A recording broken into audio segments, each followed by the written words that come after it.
Sabe, é incrível pensar que um livro de quase 250 anos atrás ainda dita as regras de como a gente enxerga dinheiro, trabalho, riqueza, tudo. Pois é, A Riqueza das Nações, do Adam Smith, de 1776, é esse livro. A gente vai mergulhar agora nas ideias centrais que simplesmente viraram o jogo do pensamento econômico e, olha, continuam moldando o mundo até hoje. Então, tudo começa com uma pergunta que parece simples, mas é fundamental. Na época dele, o pensamento geral era que um país rico, era um país com baús cheios de ouro e prata, certo? Simples assim. Só que o Smith chegou e falou: peraí, e se a verdadeira riqueza vier de um lugar completamente diferente? Foi uma ideia, assim, totalmente revolucionária. Ok, e que fonte seria essa? Para ele, a riqueza não era uma pilha de ouro parada, juntando poeira num cofre. Não, não. A verdadeira riqueza de uma nação é algo vivo, em movimento, sabe? É a capacidade produtiva do seu povo. É o que as pessoas conseguem fazer, produzir. E esse é o conceito-chave, que ele chamou de produto anual. É, basicamente, o que a gente hoje chama de PIB, o Produto Interno Bruto. Pensa assim, é a soma de tudo, todos os bens, todos os serviços que um país produz em um ano. Mudar o foco de um tesouro guardado para um fluxo de produção foi, sem exagero, uma revolução na economia. Beleza, se a produção é o que importa, a pergunta de $1 milhão é: como a gente aumenta essa produção? E aqui vem a primeira grande sacada de Adam Smith: o poder, o imenso poder da divisão do trabalho. A ideia é super simples. Quando cada um se especializa em uma coisinha, todo mundo junto se torna muito, mas muito mais produtivo. E para ilustrar isso, ele usa um exemplo bem prático. Pensa na fabricação de uma única ferramenta. Você precisa de alguém para derrubar madeira, outro para queimar o carvão, um terceiro para fundir o minério e, finalmente, o ferreiro para forjar o metal e montar tudo. Imagina uma pessoa só tentando fazer tudo isso. Seria impossível, ou pelo menos super ineficiente. E qual o resultado dessa rede toda de especialistas? Uma abundância, uma quantidade de coisas tão grande que, nas palavras do próprio Smith, até o trabalhador mais simples acaba tendo um padrão de vida melhor do que, sei lá, um rei numa sociedade antiga onde todo mundo fazia de tudo. No fim das contas, a qualidade de vida de todo mundo sobe. Mas calma aí, especialização sozinha não resolve tudo. Pensa bem, se uma pessoa só faz pregos, como é que ela come, como ela se veste?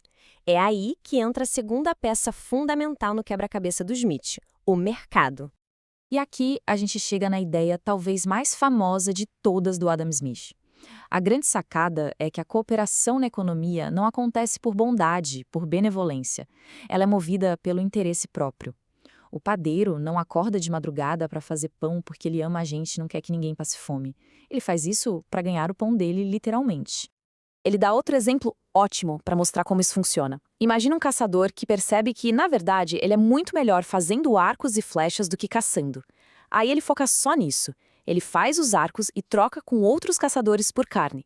No final, ele consegue muito mais carne do que se tentasse fazer as duas coisas. Ou seja, o interesse próprio dele em se dar bem acaba gerando um resultado melhor para todo mundo. Só que a troca direta, o famoso escambo, é um negócio super complicado. Já pensou a dificuldade de trocar, sei lá, pão por um par de sapatos? Para facilitar essa bagunça toda, o comércio precisou de uma solução. E aí veio a evolução natural do dinheiro. Primeiro foi gado, que era um trambolho. Depois, metais, que já era melhor, mas tinha que ficar pesando. Até que finalmente chegamos nas moedas carimbadas, que garantiam o peso e a pureza. Isso sim mudou o jogo. Bom, com dinheiro e mercados funcionando, o Smith foi mais fundo. Ele quis entender do que é feito o preço de qualquer coisa. E ele chegou a 3 componentes básicos. Primeiro, os salários, que é o pagamento pelo trabalho. Segundo, o lucro, que é o retorno para quem arriscou o capital. E terceiro, o aluguel, que é o pagamento pelo uso da terra. Entender essa divisão é a chave para sacar como a riqueza circula numa sociedade. Então, a gente já tem a especialização e os mercados. Mas ainda falta uma peça crucial para fazer esse motor da economia não só funcionar, mas crescer.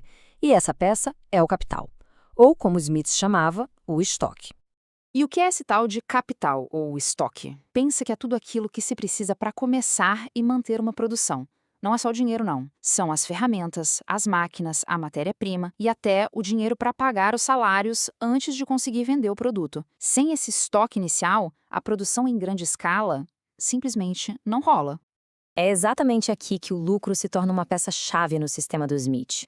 O lucro não é só o prêmio para o dono do negócio, sabe? Ele é o combustível.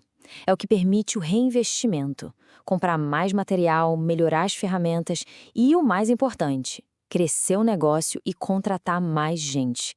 E isso, claro, faz o tal produto anual do país crescer junto.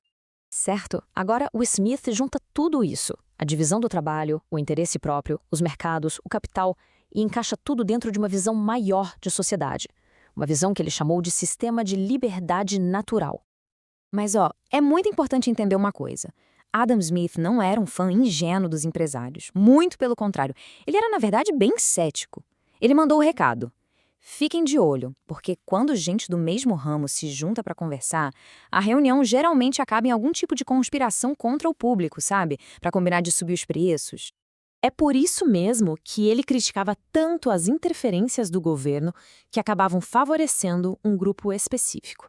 Ele dizia que políticas que criam monopólios, ou que dificultam a competição, ou que impedem as pessoas de se mudarem para procurar um emprego melhor, tudo isso só serve para criar desigualdade e, no fim, prejudica a riqueza do país como um todo. A conclusão dele, então, é o que ele batizou de sistema de liberdade natural.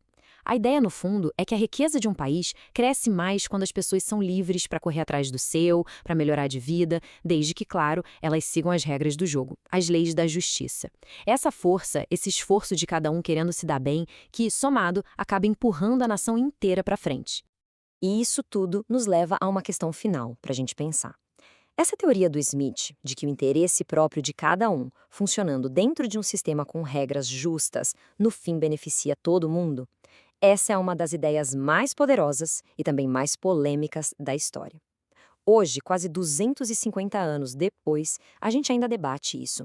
Onde é que esse sistema parece dar certo? E onde é que a gente vê que ele falha?